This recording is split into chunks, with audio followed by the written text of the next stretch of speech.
Ao encostar a mão em outra pessoa ou em alguma superfície metálica exposta ao ambiente, podemos tomar um pequeno choque elétrico. Este pequeno choque será o resultado de cargas elétricas que se acumulam e que são transferidas deste corpo, ou seja, a pessoa ou a superfície metálica, para um outro corpo. A este fenômeno chamamos de fenômeno da eletricidade estática, pois se trata de cargas elétricas que, mesmo que possuam um movimento, este mais se assemelha a vibrações, até que ao entrar em contato com uma outra superfície, efetue uma maior movimentação de deslocamento. Tal fenômeno ocorre, por exemplo, quando pegamos um pente plástico ou uma caneta e os passamos nos cabelos, provocando atritos. Após isto, se encostarmos este pente ou a caneta em pedaços de papel, os papéis serão atraídos pelo material plástico. O que ocorre de fato é que em nosso cabelo existem cargas elétricas. Ao atritar o material plástico nos cabelos, estas cargas são transferidas dos cabelos para o pente ou para a caneta, e por fim, estas cargas elétricas conseguem atrair os pequenos pedaços de papel.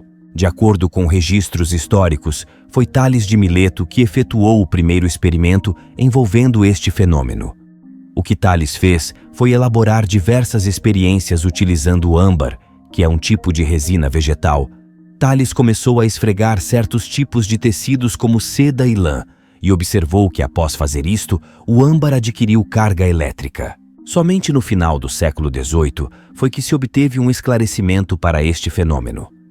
As explicações foram obtidas a partir de experimentos realizados por Benjamin Franklin, que descreveu as propriedades das cargas elétricas da seguinte forma: existem duas espécies de cargas elétricas, denominadas como sendo positivas, indicadas com um sinal de mais, e negativas, indicadas com um sinal de menos. E por fim, as cargas podem ser transferidas de um corpo para o outro por contato ou indução. Cargas de mesmo sinal se repelem e cargas de sinais contrários se atraem. Alguns anos depois, no final do século XIX, Alessandro Volta construiu um dispositivo que nomeou como pilha elétrica.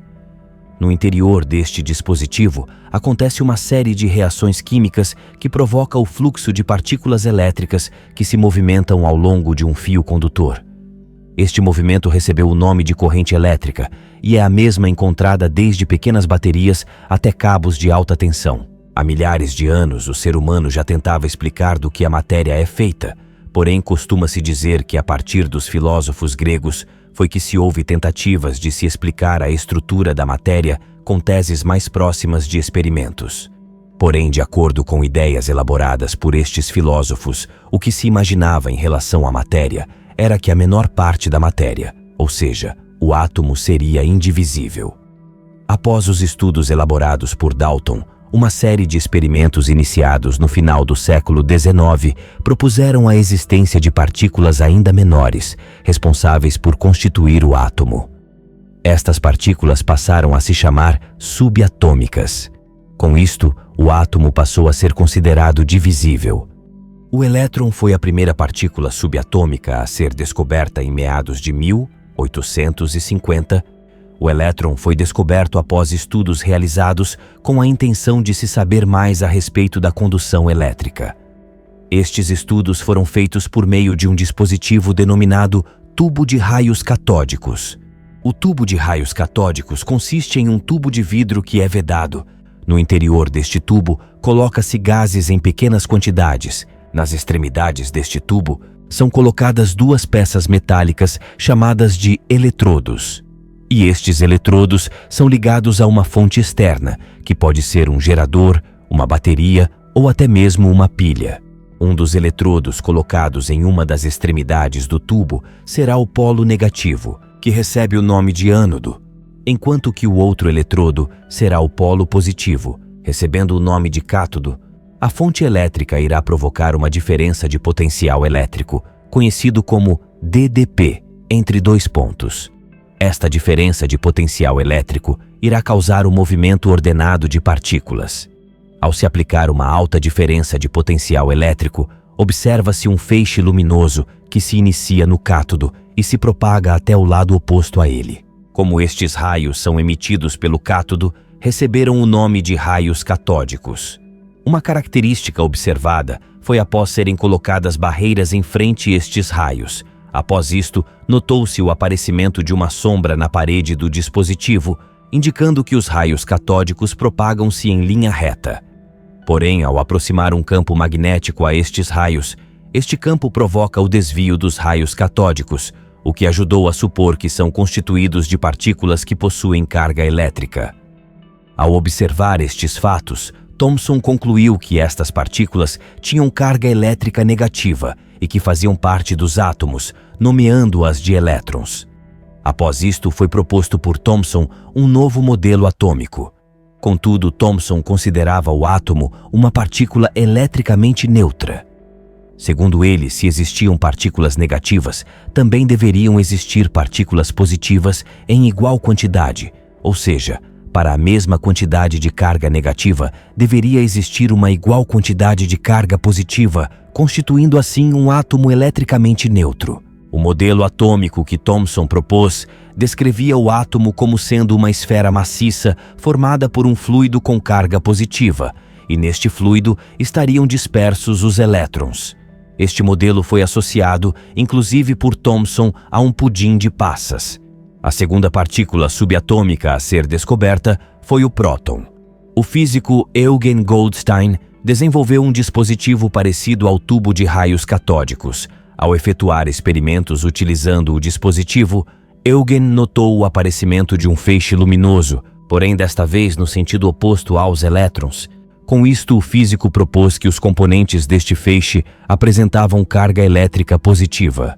Em seguida, Ernest Rutherford realizou o mesmo experimento utilizando gás hidrogênio, detectando a presença de partículas ainda menores, todas possuindo carga elétrica positiva. Com isto, Rutherford as chamou de prótons. O cientista alemão Röntgen estava trabalhando em seu laboratório com experimentos envolvendo descargas elétricas em gases. Ao efetuar tais experimentos, Röntgen descobriu acidentalmente que a partir da parte de fora do tubo de raios catódicos acontecia emissões de raios, as chamadas radiações. Estas radiações exerciam certas influências em películas fotográficas. O fenômeno observado era proveniente de um tipo de onda eletromagnética que até então possuía sua origem desconhecida. Com isto foram denominadas de raios X. Após mais estudos, o físico Becquerel descobriu a radioatividade e também descobriu o urânio, que foi o primeiro elemento descoberto capaz de emitir radiações de maneira natural, sem intervenção por uma fonte de energia artificial. Em seguida, Pierre Curie e Marie Curie juntos descobriram dois outros elementos também radioativos, o polônio e o rádio.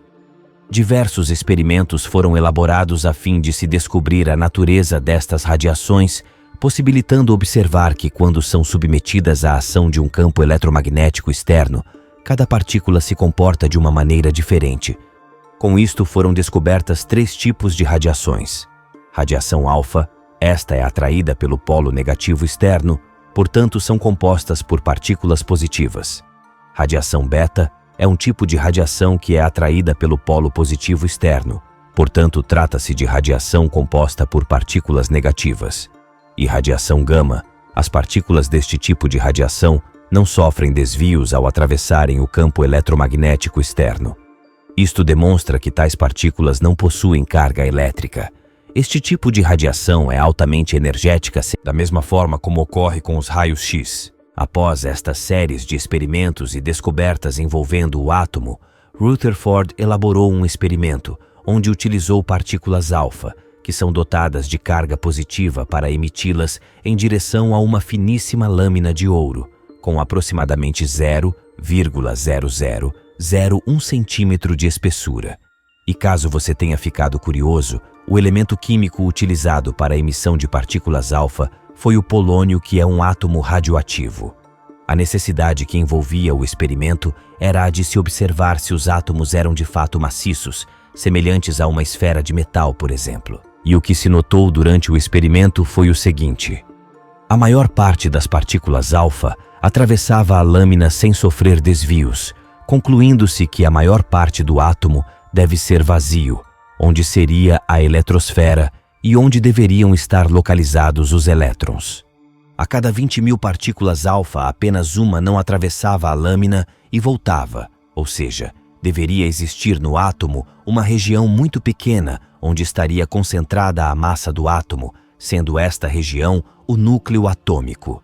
Observou-se também que algumas partículas alfa eram desviadas de sua trajetória, originalmente retilínea, após atravessarem a lâmina de ouro, indicando que o núcleo do átomo deve ser positivo, o que resulta na repulsão das partículas alfa emitidas pelo polônio, que também são positivas. Após estas descobertas, foi elaborado um novo modelo atômico, que em tese é semelhante ao sistema solar.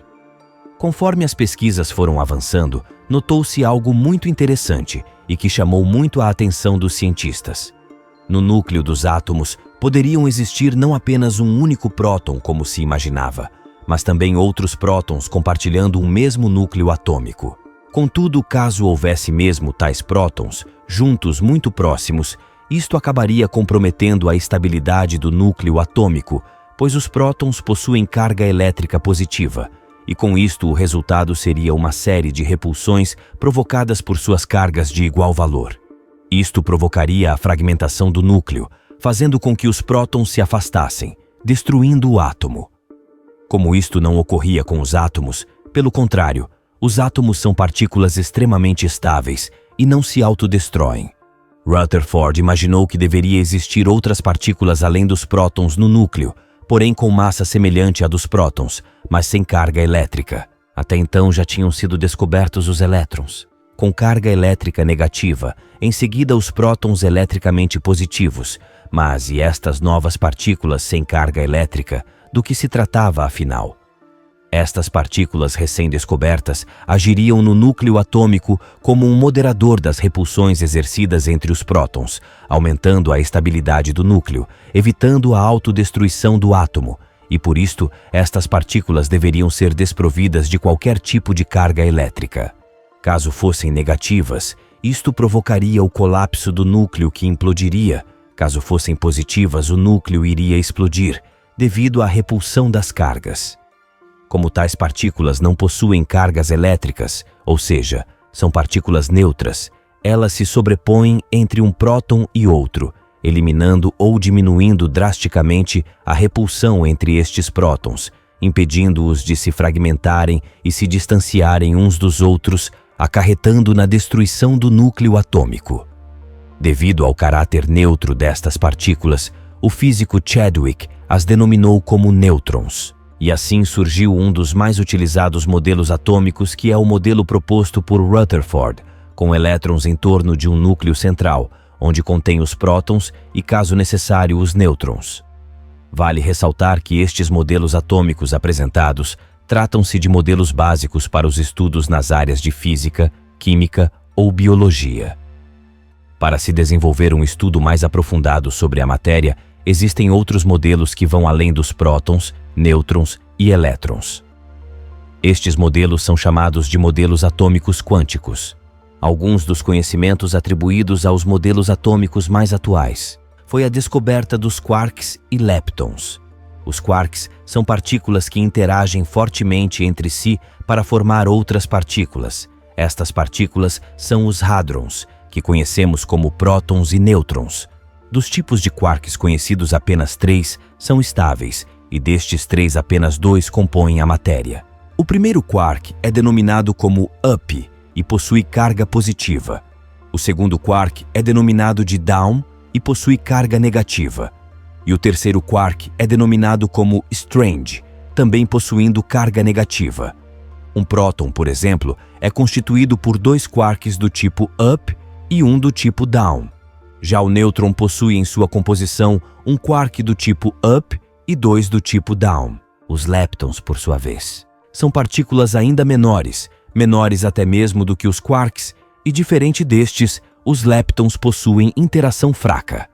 Alguns dos leptons conhecidos são o elétron, o muon e o tauon, todos com carga negativa, além de um outro tipo de lepton, que é o positron, este possuindo carga positiva. E este, caros espectadores, Foi o nosso vídeo onde abordamos o descobrimento do átomo e das partículas que constituem os elementos químicos presentes na natureza. Muito obrigado pela sua atenção e por ter assistido ao nosso vídeo e um grande abraço.